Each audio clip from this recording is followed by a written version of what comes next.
Bom dia, boa tarde, boa noite, a depender do horário que você está vendo esse vídeo. E pessoal, hoje tivemos um dia histórico, sobretudo nos Estados Unidos da América. É um julgamento emblemático de quase 50 anos, é um processo quase 50 anos já em curso, que é o famoso caso da Roe versus Wade. Esse caso, para quem não sabe, ele envolvia uma questão de aborto, que foi federalizada nos Estados Unidos. É uma questão judicial que começou nos anos 70, no estado do Texas, onde a Roe, e o nome dela não é Roe, é um pseudônimo adotado justamente para a proteção da real identidade da Norma Lee McCorvey. A Jane Roe, portanto, ela entra com um processo contra o estado do Texas, representado à época por Henry Wade. Henry Wade, portanto, representava o estado do Texas, que se opunha, à época, à realização do aborto. Para quem não sabe, os Estados Unidos ele teve um processo centrípeto de federação, ou seja, os estados individualizados, antigamente, na época da formação, as 13 colônias, cada qual era independente por si só e cada qual abriu mão da sua soberania de modo relativo para que formassem, portanto, os Estados Unidos da América. Esse processo centrípeto de federação, ele desencadeou toda a formação cultural e econômica dos Estados Unidos e jurídica. Então, cada estado a partir daí passou a ter a sua própria legislação, cada estado a partir daí passou a ter a sua própria cultura e a sua própria economia, né? Então, cada estado é soberano por si só. Claro que há a Constituição dos Estados Unidos, que une, portanto, todos os estados a partir de princípios universais que o povo norte-americano resolveu adotar, né? O Judicial Review, que é a possibilidade da Suprema Corte analisar a compatibilidade das normas estaduais com a Constituição Federal, surgiu nos Estados Unidos. E esse caso da Roe versus Wade traz muito disso pra gente. Então essa abordagem é um pouco jurídica pra gente entender o porquê desse caso estar na Suprema Corte norte-americana há tantos anos. Então, recapitulando, a Roe, ela entrou então com essa ação contra o estado do Texas, pedindo para abortar o bebê que ela esperava, alegando que havia sido estuprada, certo? Henry Wade era o representante do estado do Texas à época e ele negou, porque no estado do Texas era proibido, a prática do aborto era proibida, né? Como eu disse anteriormente, cada estado tinha sua legislação própria, né? E o estado do Texas optou, portanto, pela proibição. Um estado, como todos sabemos, um pouco mais conservador, optou pela proibição do aborto. Esse caso ele acabou sendo federalizado porque houve uma série de recursos e acabou na Suprema Corte dos Estados Unidos, que no ano de 1973 decidiu, portanto, que os estados não teriam autonomia para decidir o aborto dos seus indivíduos. A Constituição, portanto, segundo a interpretação da época, era clara, de acordo com a 14ª emenda, que foi a fundamentação utilizada pela Roe, de que as mulheres tinham o direito à privacidade e, portanto, a Roe tinha o direito ao aborto e de modo um tanto quanto unilateral, e o Estado não poderia intervir nessa liberdade de escolha, onde numa ponderação de valores o direito à privacidade da Roe se sobrepunha, portanto, ao direito à vida, no caso, né? E portanto, essa decisão ela permaneceu vigente durante quase 50 anos, né? Estamos falando de 1973. Então, hoje, dia 24 de junho de 2022, o juiz associado à Suprema Corte, Samuel Alito, derrubou essa decisão. Então a decisão Roe versus Wade cai hoje nos Estados Unidos da América. E o que acontece a partir daí, não é mesmo? A decisão ela não torna automaticamente o aborto proibido nos Estados Unidos da América, tá ok? O que essa decisão faz é simplesmente restabelecer a autonomia dos estados federados. Então, cada estado, portanto, a partir dessa decisão de hoje, tem novamente autonomia plena para decidir se o aborto é permitido ou não em seu território.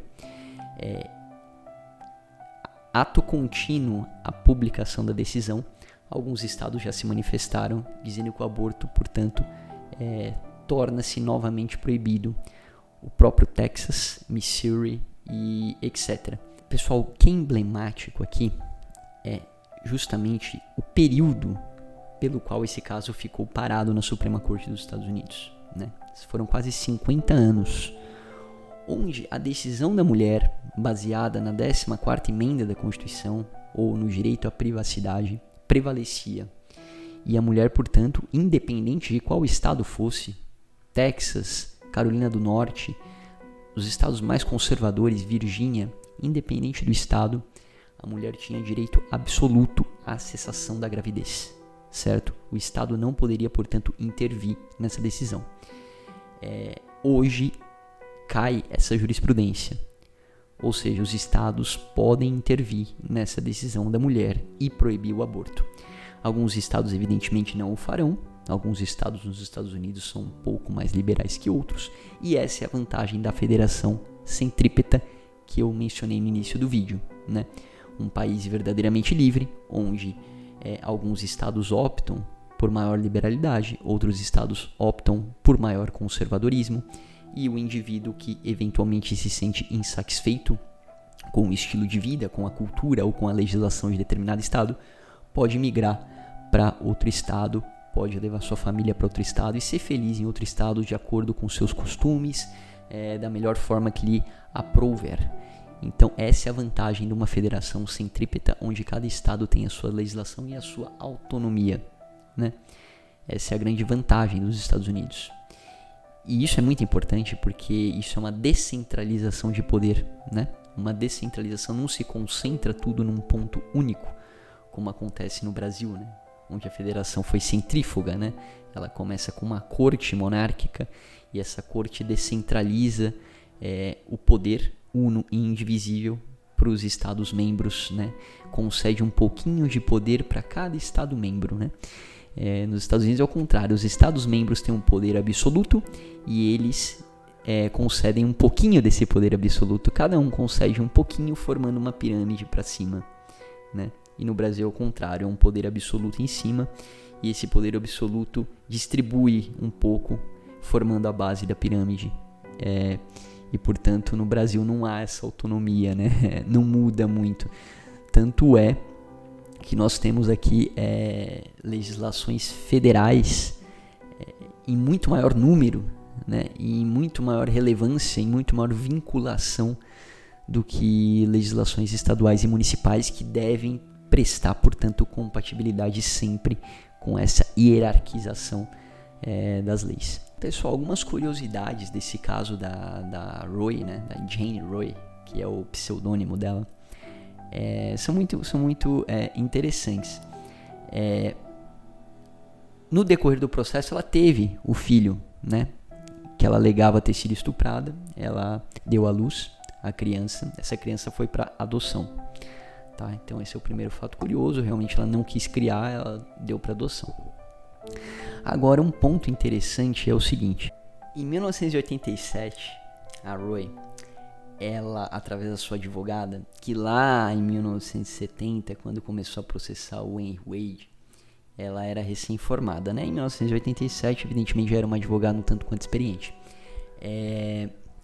Ela alegou que, na verdade, a Jane Roe não havia sido estuprada. Galera, ela não havia sido estuprada. Isso foi uma estratégia jurídico-política da advogada. E a advogada confessou isso em 1987. E ela falou que levou essa narrativa para que o caso chegasse até a Suprema Corte e que, portanto, a Suprema Corte eventualmente alterasse toda a legislação infraconstitucional, decidindo, portanto, que os estados não teriam mais autonomia.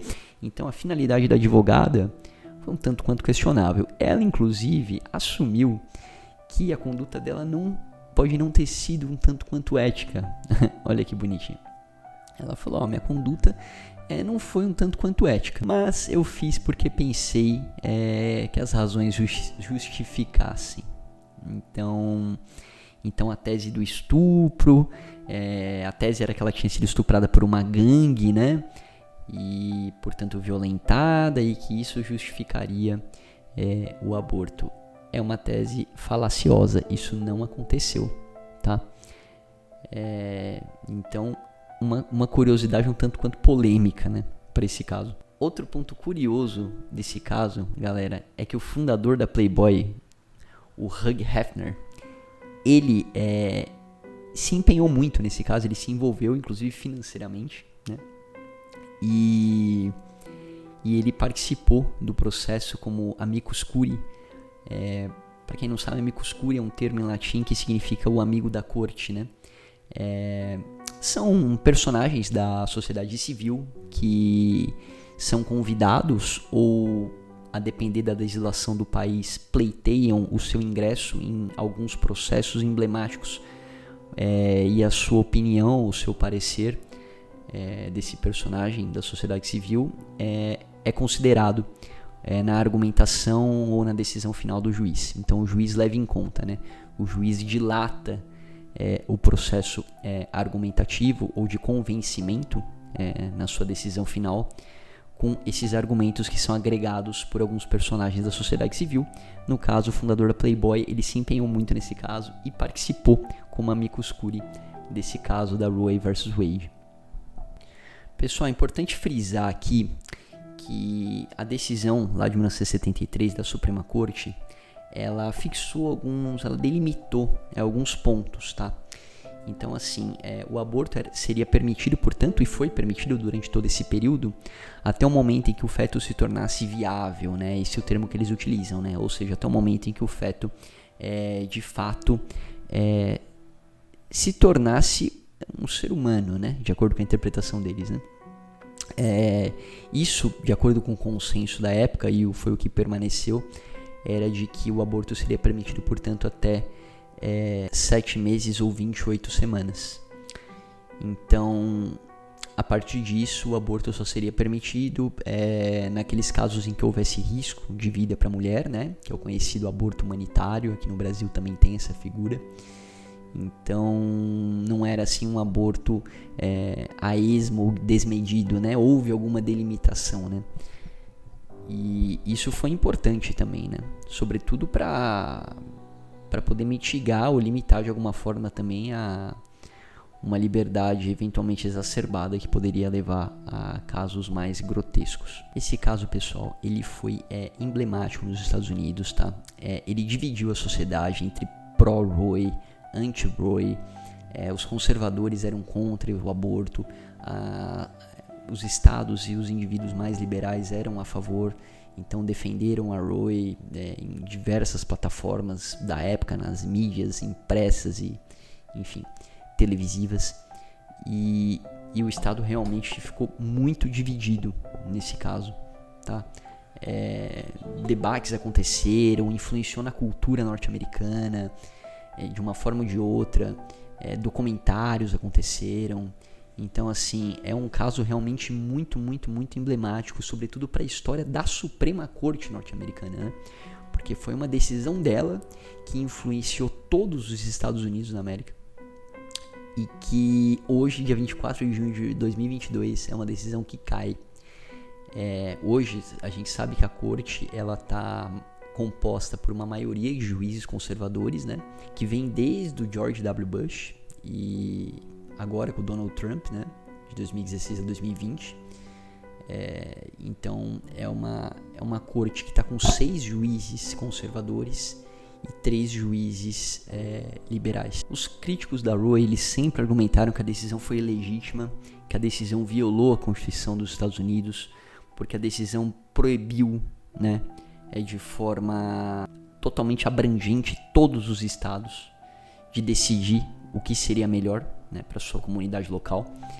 Então foi uma decisão que incomodou muito, né, de fato. Uma decisão por muitos ilegítima e que perdurou por muitas décadas, né.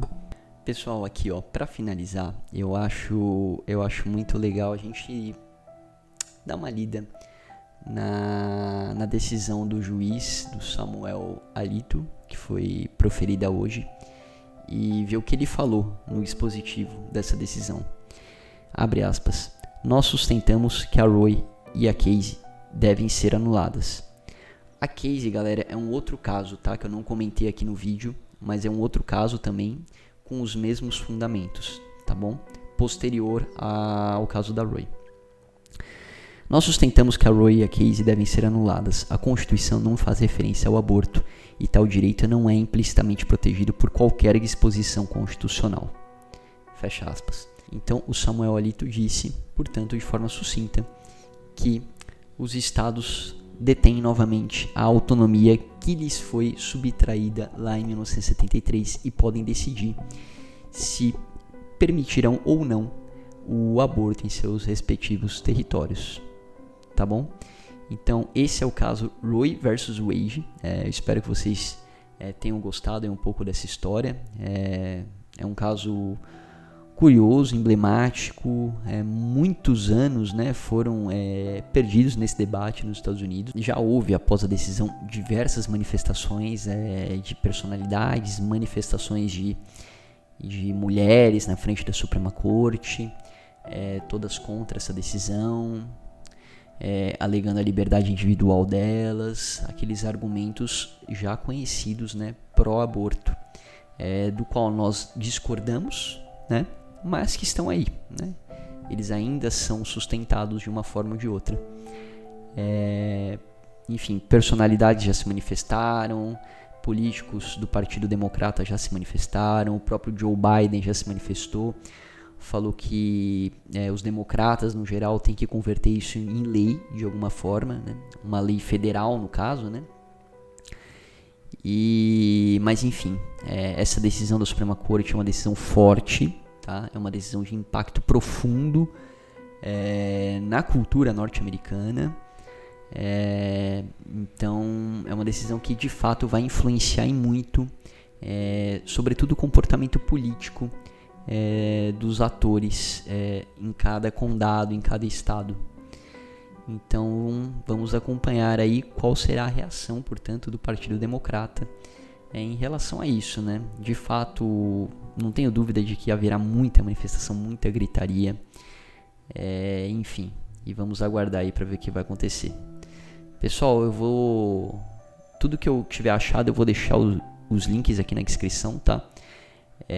Então, documentário, texto sobre o caso, se vocês quiserem consultar, é interessante, vale a pena, para quem gosta desse tipo de assunto, para quem quiser algum tipo de argumentação a mais, né, para agregar de alguma forma ou de outra. Esses debates eles sempre vêm à tona, né, quando a gente menos espera, então é importante que todos estejam municiados, né, seja para que lado for. Então eu vou deixar na descrição do vídeo. Se vocês puderem, deem um like, compartilhem o vídeo. E é isso. Estamos aí. Um abraço.